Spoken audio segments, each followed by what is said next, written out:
Welcome to the No Podcast with me, Nikki Spo. Hey friends, welcome to another episode of The No with me, Nikki Spo. I am glad you're here. Today I have the great pleasure of speaking with Josephine Atluri. Josephine is an expert in meditation and mindfulness, helping thousands of people overcome adversity to find joy. A graduate of the University of Chicago, Josephine couples her business background with her meditation training to teach corporate mindfulness sessions. Plus, her experience creating her modern-day family of 7 children via in vitro fertilization, international adoption, and surrogacy inspires her work as a highly sought-after fertility and parenting mindfulness coach. Josephine's new book, Mindfulness Journal for Parents, and its online companion course aim to help caregivers transform and enrich their parent-child relationship. Josephine hosts a popular podcast called Responding to Life, talking health, fertility, and parenthood, and interviews guests on their inspiring responses to life's challenges. Her fertility and parenting mindfulness expertise has been featured in Motherly, Mind Body Green, The Bump, Prevention Magazine, and Woman's Day. Josephine offers private sessions and online mindfulness courses at jatluri.com. I'm so excited for you to hear from her today. Let's dive right in. Josephine, thank you so much for being here. I'm really happy that our paths crossed in the internet and social media universe. Yeah, I appreciate the opportunity. Always happy to talk. Awesome. So I don't know if you know this, but I am a mom of 2 toddler boys, and it is so overwhelming sometimes. And I straight up cannot even imagine having 7 children. And based on what I've seen on your social media, your journey to motherhood feels very courageous to me. I would love to hear more about this leg of your journey, if you're comfortable sharing it, of course. And I also want to let you know that I bought your book, Mindfulness Oh, yay. Journal. Yeah. Mindfulness Journal for Parents, prompts, practices to stay calm, present, and connected. And I love it. I started it. I started doing some of these things, and I kind of realized, and we'll get into this later, but I realized that a lot of like my parenting stuff has more to do with me than my kid, Yeah. Yeah, no, right? that's yeah. That's why I Yeah. started the book off of that sort of that way, focusing on the individual first versus you as a parent, because it totally stems from that. But like you said, we can get to all that later. Yeah, no, I totally feel that. And I get so easily distracted sometimes, and it takes away from, well, it's really insidious the way that it happens. Like it takes away, like slowly it chips away at like my being present and finding joy in the moment, right? And so like it starts off like like a slow thing, like I might be multitasking or whatever it is that I'm doing, but then like it builds up over time, and then I find myself completely detached and usually overwhelmed in that scenario. But we'll get, like I said, we'll get to the book in a little bit, because you released it this year, and I'm sure that a lot of its inspiration has come from your personal experience, and so that's built up over time. So first, I want to know about your story and how you came to be a mom of 7, and I really just want to hear about your journey into motherhood.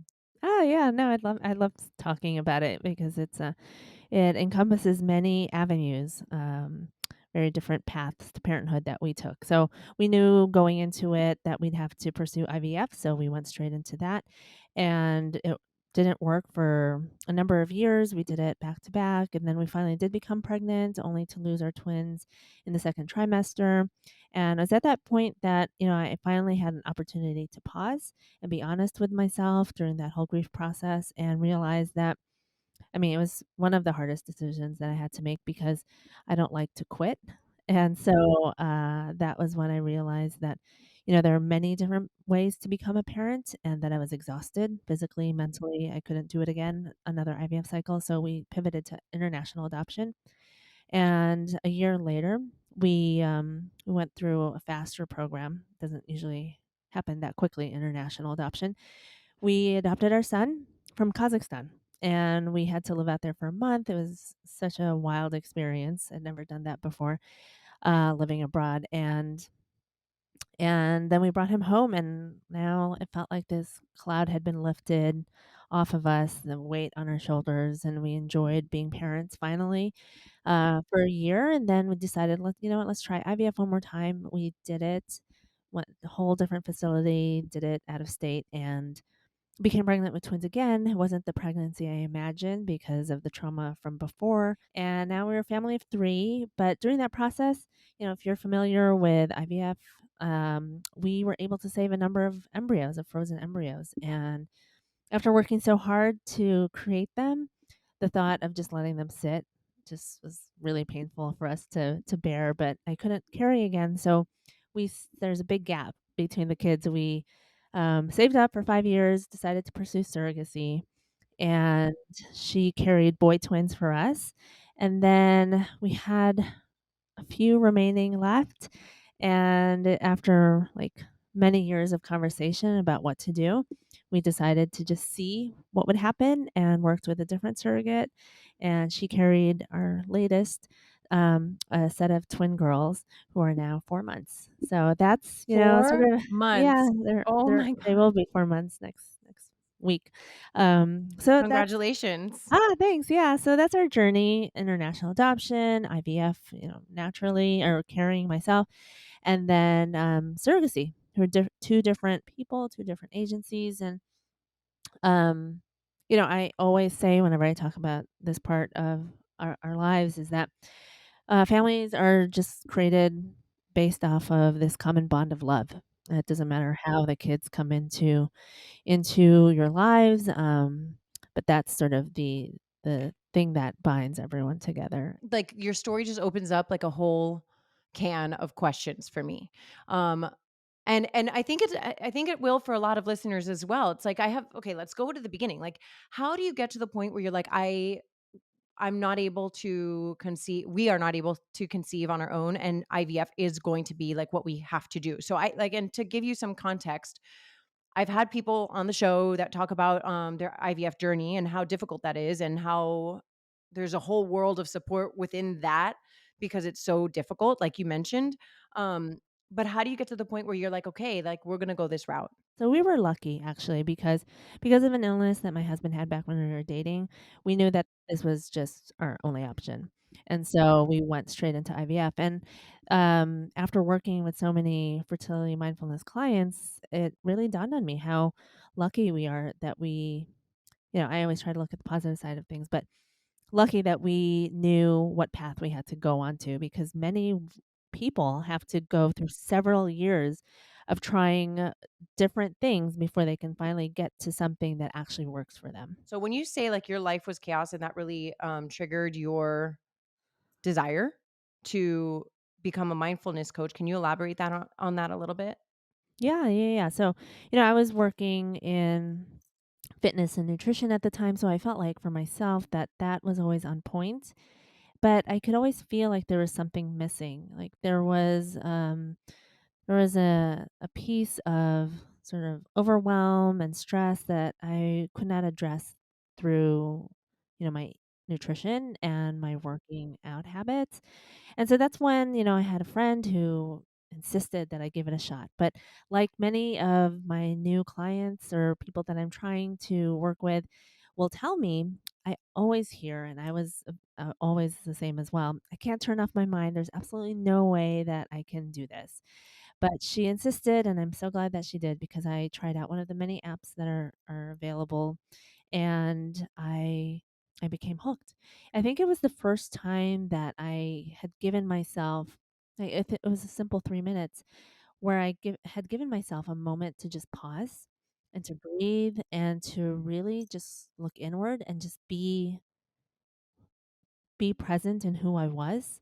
I would do that with working out, but with working out, like I hear a lot of people, especially marathon runners and things like that, who say that's their meditation, that's their form of doing that.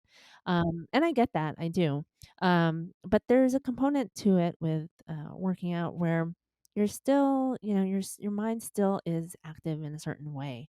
Whereas this, for me, this was the first time where I could just focus on my breathing and focus on how I was feeling in that moment and become mindful and aware of me versus everyone else. I was so used to just caring for everyone else except for myself.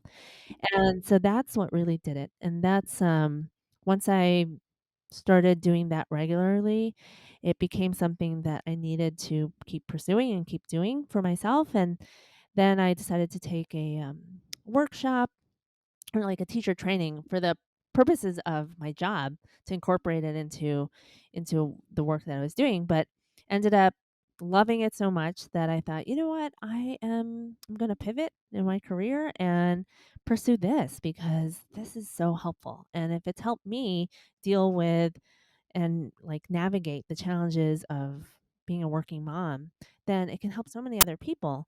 None of the books, like, you can read all the books, right, before you have a child, and nothing really prepares you like being in the workforce doing it firsthand. I remember feeling super overwhelmed in the new baby phase. Like, that phase for me is really, really difficult.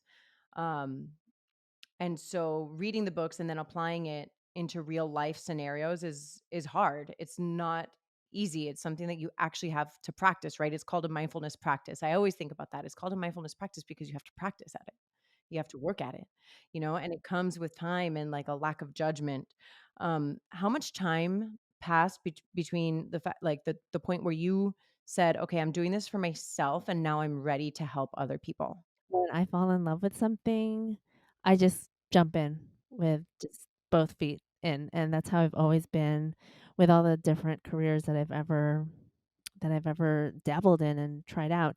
And so maybe it took me about half a year of doing it regularly for myself. Then I signed up for that training program and deep dived into it. So, and at that point, it still wasn't going to even be a career. It was just more like a retreat for myself of like a two month intensive training course just for me to like further explore it. How is it different, really, working with families who are experiencing fertility struggles versus parenting?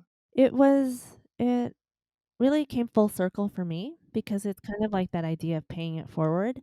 Um, So back then it was very different. Like when we first started IVF, that was it's close to like over 15 years ago. And so we didn't have like all the social media, all of the access to all these different groups and all these support groups. It was just phenomenal to see because it's such a lonely process. You feel so alone, you feel defeated, and it's helpful to have people who understand what you're going through. So with that regard, with doing the fertility mindfulness, when I started working in this sort of field, it brought me back to all the experiences that we did, and it gave it purpose. It gave it meaning to actually have had that like experience, and not just to end up with the kids, which is a blessing in itself, but then to have used that experience to be able to now help other people through it. So it gave it purpose, it gave it meaning, and the mindfulness is just such a perfect pairing to it, which is why I just feel like shouting it out to everyone who's trying to conceive, which is that are using fertility treatments, which is 1 in 8 couples have to go through a fertility treatment. And it's very different than to your question about addressing people who are actually already parents. So it's just a totally I mean, it's still stress that you're dealing with. It's still anxiety that you have and worries. It's just different. Here you're trying to get to one endpoint, and then with the other one, you already have this end goal that you had dreamed of. But now the worry is that you have a whole other human being that you're responsible for and that you are the one in sort of molding, and you get worried that you're It's messing it scary. up, you Yeah, know? it's So scary. that's a ton of stress and anxiety that comes with that. What are so the biggest benefit in a nutshell? What would you say that it is? Like, from your clients, like, what are the benefits that they reap from doing this work? Whether they're dealing with infertility struggles or parenting stress. One of the benefits, I mean, there are a number of them, but the ones that I feel to be most important, one is the ability to be present because so often we just get caught up in, you know, life And as you mentioned before, like things end up happening on autopilot and you miss out on the joy of what's happening right in front of you. So mindfulness definitely brings you and anchors you into the present moment in order to enjoy those moments that you are working hard to have. And then the other benefit of mindfulness is the ability to navigate the challenges of stress and to be able to do so in the moment. So by utilizing things like affirmations, breathing techniques, without necessarily having to go off and meditate, which I'm a big proponent of meditation, obviously, but I like to be practical with the people that I am dealing with, the people that come to me. And so you do need strategies that you can do. For example, when you're sitting in the waiting room of your fertility doctor's office and you're getting all worked up and spiraling into negativity about what's going to happen, or you need something to use when your toddler is having a tantrum, and to manage that stress that's hitting you in the face and being able to respond in a calmer way to your child so that you can have a productive and like conscious and mindful communication and exchange with your child. Yeah, I think that's personally, it's one of my bigger struggles. Like, I objectively can, like, I'm an intellect and I can emotionally process and understand like what to do, right? I'm like, I get it. Okay, cool, got it. I'm like, I hear I'm listening to my audiobook, I listen to the podcast, I read the books. I'm like, yes, got it. Information stored.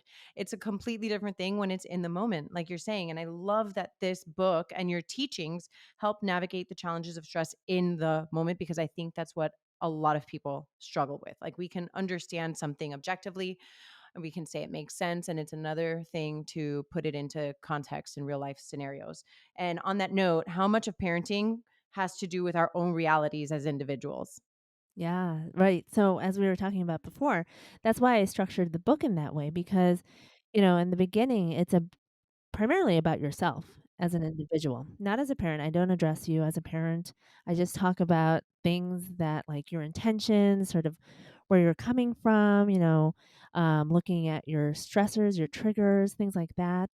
And eventually, towards the second half of the book, then we talk about and incorporate it into your parenting style and into your interactions with your children. But first and foremost is this understanding of yourself. And I always talk to people about mindfulness as being essentially it's an awareness, right? It's an awareness of yourself, how you're feeling in your body, your emotions, and then an awareness of everything surrounding you, your physical environment, but then also how you're interacting with other people. So when you lay mindfulness as a foundation, it touches upon everything else in your life. And so you're laying awareness as your foundation. And so you can ascribe to any other sort of parenting style that you want, any sort of lifestyle that you want, but having that awareness underneath all of it, it amplifies everything else that you do. So, for example, you can be mindful when you're eating, you can be mindful when you're exercising, you can be mindful when you're at work, and you can be mindful when you're sleeping, like all these different things that you can be mindful and aware of. And it just makes your experience in life richer because you're there in it, right? And you have ways of navigating it when it is challenging because mindfulness strategies also help you with that. In your book, you mention a lot about the parenting styles and how mindfulness can really complement and even strengthen most parenting styles. And I think that there's a lot of like, opinions on parenting styles in general. And I just love that you're touching on how this practice of mindfulness can, it doesn't matter what your parenting style is, it, if you have a mindfulness practice, it can amplify that, right? And so whatever the goal is or the method is, this is going to be amplified if we are practicing mindfulness. What, how often are we practicing mindfulness, Josephine? How often are we supposed to do this? All the time? Right. No, that's the goal. So I'm I like, know once a it's week. Let's be mindful once a week. Not enough. That clearly not enough. yeah, no, if you could I know it's tough to always to add something. We're always well intentioned and but if you start off with and that was the intent of my book is that it wouldn't be sort of this lengthy book that you have to like dig deep into and then figure out how am I supposed to implement this in my life, right? I mean, we're we always, if we can even get to reading that book as parents. But the point of this was that if you just flip to any page and you open it up and you read the prompt, then you get to see, have a question in the back of your mind that will make you wonder and make you think about and be aware of something in either yourself as an individual or yourself as a parent or your interactions with your child. And just having that question in your mind is you being aware, right?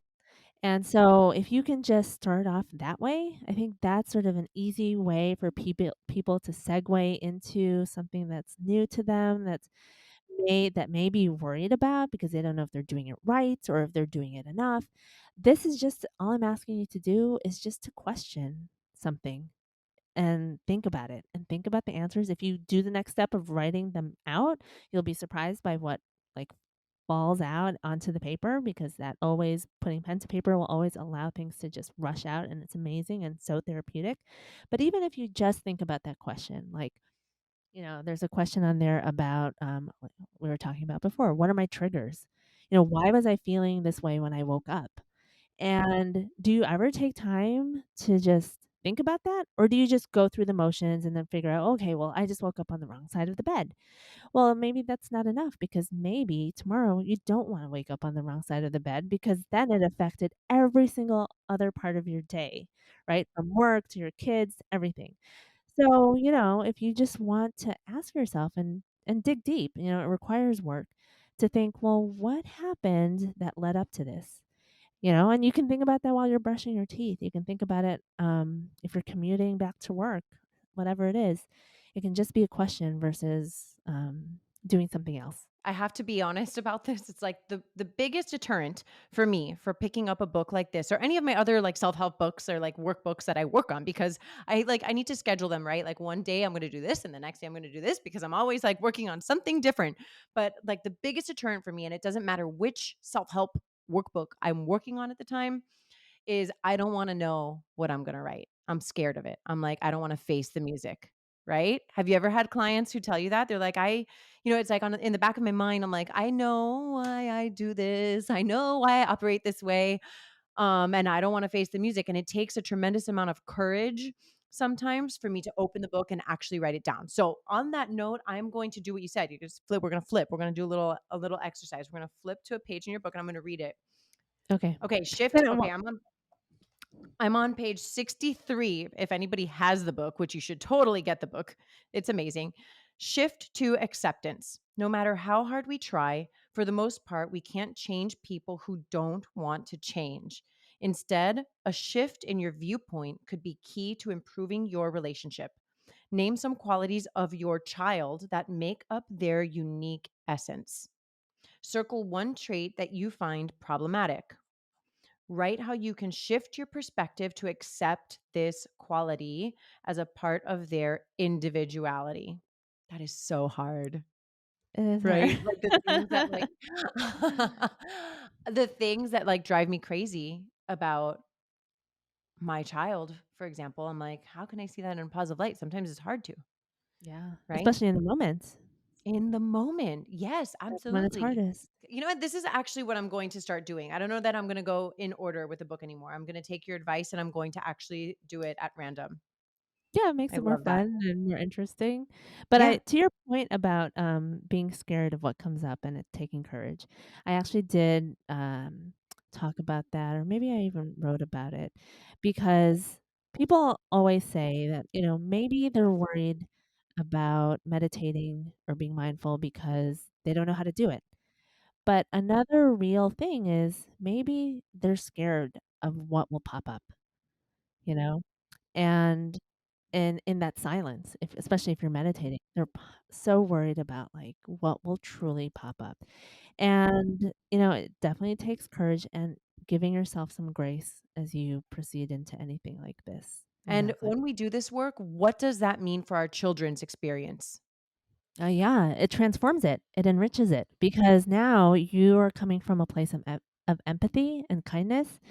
And when you can get down to, like you did, you got down to your child's level and wondered, just simply wondered, well, why are they feeling this way? Where is this coming from? What does it feel like to be them? Whenever you can step into someone else's shoes, it gives you so much awareness and clarity of where they're coming from that it makes it easier to then interact with them. And you're better able to respond to their needs because now you're hearing it. You're not just listening to it, you're actually hearing what they're trying to say. And especially the younger that they get, they don't have the words to convey what they're really feeling, which is why it comes out into these big feelings and so on. And so when you can really figure out and give them that safe space to express themselves and know that they're being like nurtured and understood and heard, it really does. It transforms the relationship for the better. And so how would you advise nurturing during tantrums? Yeah, I know. I always get that I feel like I'm question. It's asking so all the hard. toddler questions, but, like, that's where I'm at, and I have a lot of friends that are in that space too. Like, how do we nurture during the tantrums? How do we do that? So in that moment, they're not listening. They're They're not, not, right? they're not. No, no, no. So anything you say, you're just save your breath. Just let them have that safe space. I know it's so hard. And believe me, it's hard for me too.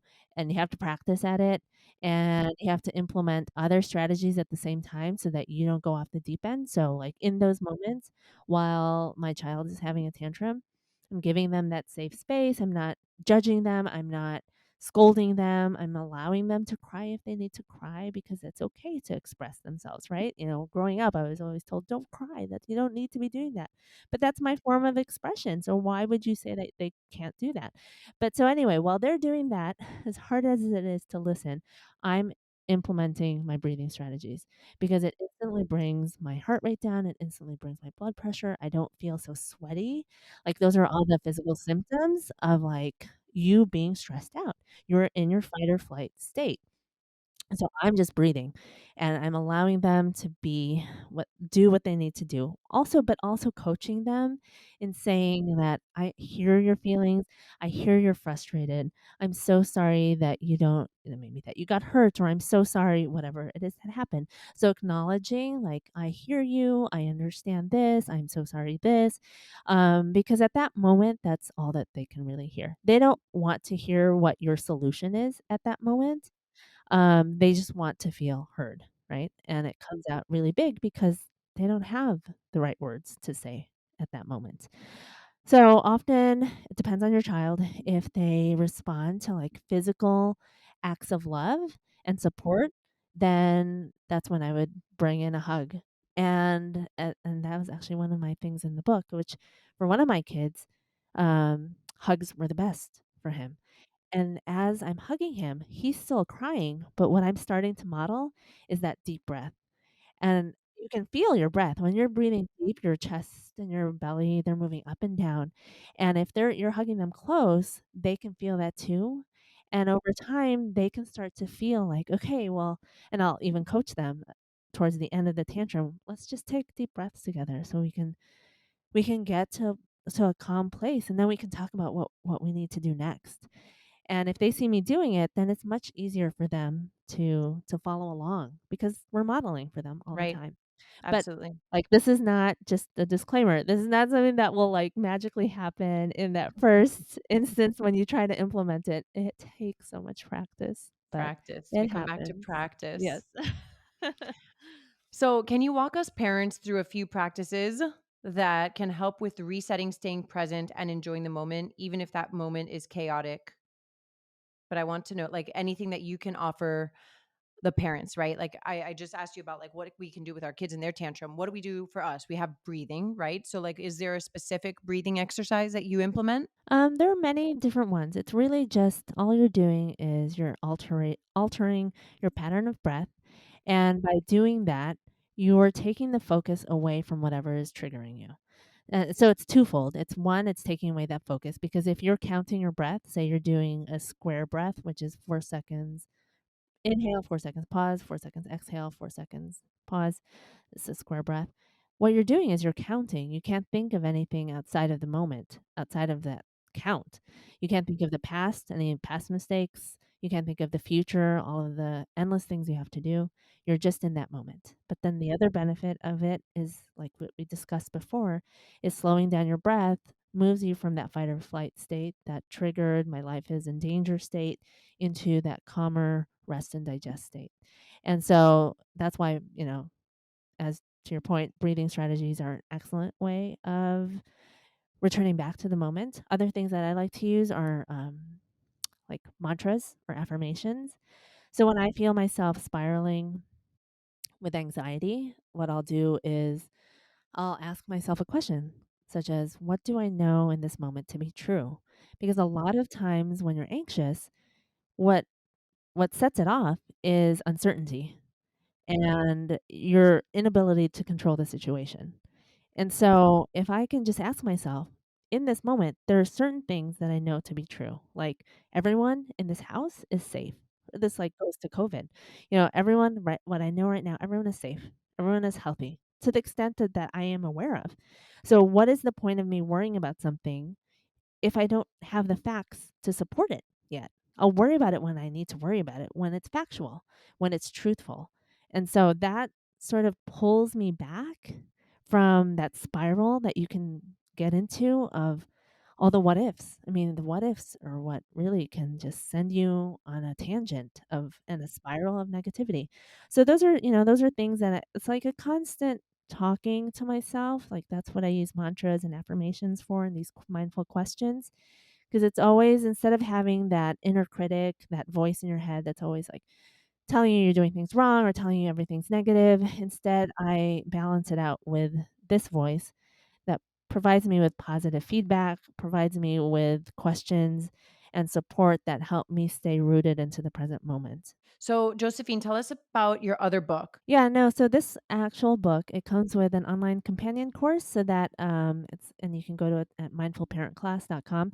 And essentially it takes many of the exercises that are in the book and gives you video guidance on it. So if you have never done a meditation before, you can just go onto the class and take a look and be guided on it. And so it doesn't feel so foreign to you. So, okay, so where can we get your book? Can we get it on Amazon? Where are we buying your book?